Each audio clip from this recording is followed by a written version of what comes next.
Hello everyone, तो आज इस वीडियो में हम बात करेंगे AIB-19 एग्ज़ाम फ़ीस को लेकर के, क्योंकि AIB-19 एग्ज़ाम फ़ीस को लेकर के हाई कोर्ट में एक याचिका डाली गई है जिसमें AIB-19 एग्ज़ाम फ़ीस को अत्यधिक बताया गया है और फ़ीस को कम करने की मांग की गई है। तो सारी बातें हम इस वीडियो में करने वाले हैं। तो अगर आप AIB-19 एग्ज़ाम में बैठने जा रहे हैं तो वीडियो में आखिरी तक बने रहिएगा। और साथ ही अगर आपके AIB-19 से संबंधित कोई प्रश्न है, कोई सवाल है, तो आप लोग कमेंट बॉक्स में लिख सकते हैं।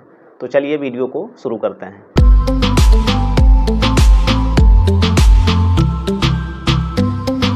तो AIB-19 का जो एग्ज़ाम फ़ीस है उसको लेकर के हाई कोर्ट में एक याचिका पड़ी है।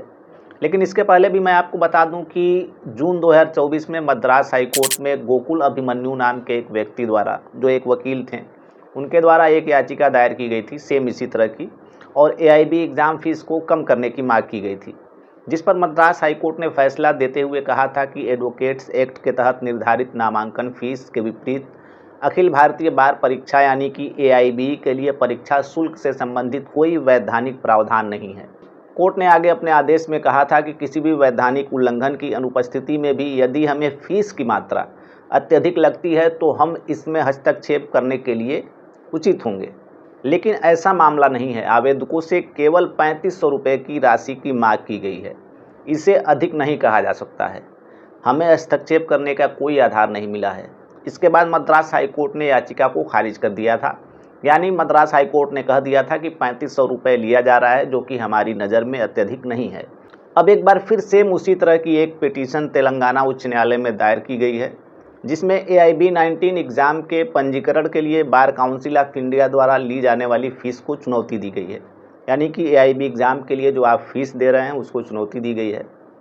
क्योंकि आप सबको पता होगा कि AIB-19 एग्ज़ाम के लिए सामान्य श्रेणी के उम्मीदवार को 3500 रुपये प्लस GST के रूप में 12.60 रुपये और सुविधा शुल्क के रूप में 70 रुपये का भुगतान करना अनिवार्य है।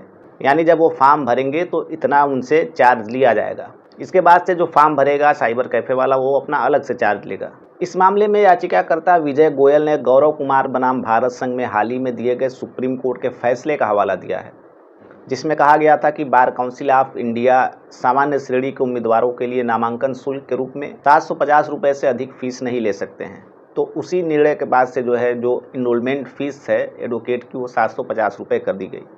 याचिकाकर्ता ने तर्क दिया कि चूंकि AIB एग्ज़ाम प्रैक्टिस के लिए एक अनिवार्य शर्त है, इसलिए इसके लिए BCI द्वारा लगाई जाने वाली फ़ीस गौरव कुमार के फैसले के सीमा के भीतर होना चाहिए। जब सुप्रीम कोर्ट ने भावी अधिवक्ताओं के मौलिक अधिकारों का उल्लंघन करने के कारण अत्यधिक नामांकन शुल्क को खारिज कर दिया है, तो AIB के लिए भी अत्यधिक शुल्क नहीं लिया जा सकता है। यह भी तर्क दिया गया है कि AIB के लिए अत्यधिक शुल्क उन उम्मीदवारों पर भारी वित्तीय बोझ डालता है जो इस पेशे में नए हैं, यानी कि जो शुरुआत कर रहे हैं।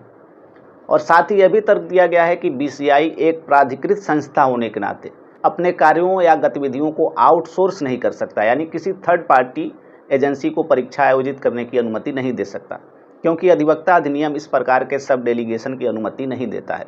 पिटीशन में याचिकाकर्ता ने यह भी जानने की मांग की है कि 3500 रुपये का कितना हिस्सा परीक्षा आयोजित करने वाली एजेंसी को जाता है और BCI कितना हिस्सा अपने पास रखता है, और साथ ही किसने शुल्क का निर्धारण किया और इसे निर्धारित करने की प्रक्रिया आदि क्या है, इसकी जानकारी मांगी गई है।